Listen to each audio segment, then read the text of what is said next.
Hey y'all, it's Roshida. I have done a lot of videos talking to other people about their career breaks, but I don't think I've ever done a video explaining why I went on my career break. 2009, I laid off. We talked about this. Horrible law firm, didn't want to be there. They cut me, gone. It made me rethink my feelings about money. So about 6 months, I told you, where I was unemployed, I was cutting all unnecessary spending. Cut the cable. I'm in the house in the dark all day. Just me and my internet applying for jobs. I also wasn't in the best emotional place. In the house all day, in the dark. Not a winning combination. I am cutting all my expenses. I'd always been a reasonably good saver. I had a mortgage, I had student loans, and I had a car payment. I think I had credit card debt too. I don't remember. And so between 2009, fall 2009, when I got another job, I started working at a temp job, and they hired me full time in spring of 2010. And 2008, when I left Ohio, 2018 when I left Ohio to go to California, I had paid off my house completely, paid off my student loans completely, sold my car because I worked for BMW, so they gave me a car to use, which I understand is a blessing that helped me with all the other things. But my car was also really cheap at the time, so if that hadn't happened, I still would have had a really cheap car payment, very low insurance. And I paid off all my credit cards. But one of the things to note that's really important is that I made decisions even before I was laid off that led me to this position. So my house, told you I hate moving. So when I moved to Ohio, I bought a house, moved in, even before I started working my job, because I knew I wouldn't want to move again. And so wherever I lived was just where I was going to be. I bought the cheapest house I could. My house, when I bought it, was $84,000.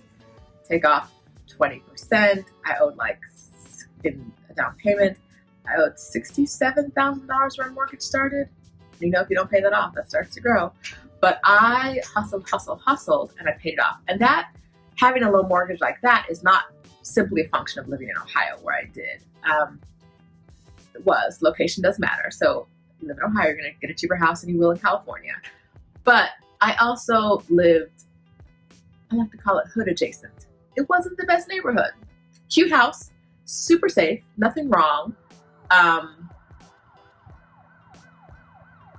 on the next block over, there's some things happening on the next block over. My block, it was weird how it happened. My block was super quiet and safe, and my neighbors all knew each other. It was fine. But my friends were buying $300,000 houses. So I had this little dinky house, and all my coworkers were in these big houses, these McMansions all over the place. The people I graduated with, when they bought houses, bought big old things. And every once in a while, I was in my feelings oh, their house is so pretty. My house was paid off. So I paid off my 30-year mortgage in maybe 8 years, because I bought a house that I knew if anything went wrong, I'd always be able to pay for it. My mortgage was $660 a month. Living way below my budget really set me up in a position to pay off all my debts. I bought a second home and fixed it up. So when I left Ohio, I had 2 homes. One had just been finished getting fixed up. I bought it for super, super cheap and fixed it up and sold it, not for a lot, but made some money off of it. So there was that investment property. So sold the 2 houses. I sold the 2 houses that I had no mortgage on. All that money was mine, and I could not afford a down payment on a house in the Bay Area.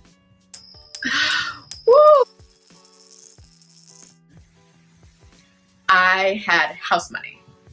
I got laid off. I got severance. I had been saving all along, so I had a lot of savings. I have a very healthy retirement savings because I've been saving for retirement since I was 18. So, when people ask how I managed it, it's easy to say that I had the money from 2 houses sitting in my accounts. But that sort of negates the work that I did. So keep thinking about that. I worked hard and I managed my money and I lived below my means long enough that I could pay off my mortgage early. And paying off my mortgage early allowed me to have that cash in hand when I sold my house and not owe anybody any of that money. So it's really important to think about what you're doing with your money now and the steps you're taking now so that in the future you can do what you want with your money. And that was something I hadn't really thought about. It was something where I was like, I don't know what I'm saving for, I'm just saving. I don't know why I'm being a good steward of my money, besides that's what I hear I'm supposed to do. And I'm not really the biggest fan of doing whatever people say you're supposed to do, but being a good steward of my money really opened up avenues for me that I never thought were possible. I never thought it was possible to take a break from working. Never. And now I'm retired. A lot of our money is invested. If anything terrible happens to the stock market, it might stress me a little bit, but I'll be okay in the long run. But I've been saving for retirement since I was 18. I've been working since I was 12. I deserve a career break. I have enough money in my account for a career break.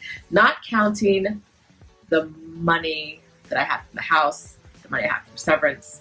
That was all very nice. But even aside from that, I had a very healthy savings set up. So remember I told you I got laid off 10 years ago? Well, now it's 11.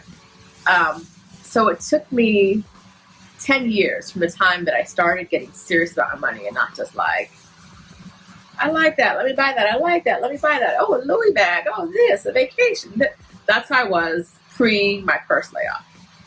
After my second layoff, I was like, financial advisors, let's talk. What can we do? What can I do to shore this up a little bit? And so it's that idea that it took me 10 years to get to the place where going on a career break was as simple as thinking, no, this isn't something I can do. It's not for me. It's not something I can do. And then looking into my investments and saying, yeah, I can do it. I don't have to work for a year. And now I've decided I'm not going back to work. I'm not going back to work for anybody else. I'm saying this now on video. If you didn't know, I'm retired at 40 because I've been handling my finances really, really well for the last 10 years. And I've been working forever. You can live the life you want if you have the resources to make it happen. And frequently having the resources is about making a different decision today so you can live the life you want tomorrow. So my today and tomorrow were 10 years apart. That's a long time. I didn't know what I was saving for in those 10 years. But I knew I was saving fuck you money. So that if I ever was in another job that was as horrible as that first law firm job, I'd be out, done.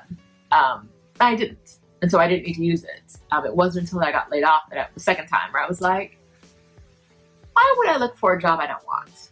Why would I do this to myself? Why not love myself enough to just be like, nah, girl, you good? You good? Good. Take a break. Took a break. Turning this break into a retirement. Then this is where we are. So if you have any questions about my experience, how I did any of this journey, my investment property, I can't really tell you much about it because it was a blur. Living way below your means, which I am an expert on. Let me know. Hit me up. I say all this to say that I know money is a blessing and I've been blessed with it. But I've also been a good steward of it. And if you're not a good steward of your own money, it will never feel like you're being blessed with money because it'll come in and it'll go out and you'll never know how much you have. I always have a very good idea of how much money I have because I don't let it fall through my fingers. I'm a very, very good steward of the money that I'm given. So that's my special skill. I hadn't thought about it like that until today, but that is it. I'm a good steward of money. And I am, because I spent 6 months living in the dark with no cable because I didn't know where I was going to get the next dollar from. I learned at, what was I then? 27. Really, really hard year. And from that, I've turned 40 into retirement. I will link to some related blog posts in the description. And I hope you have followed me or subscribed. Subscribe. Boop, boop.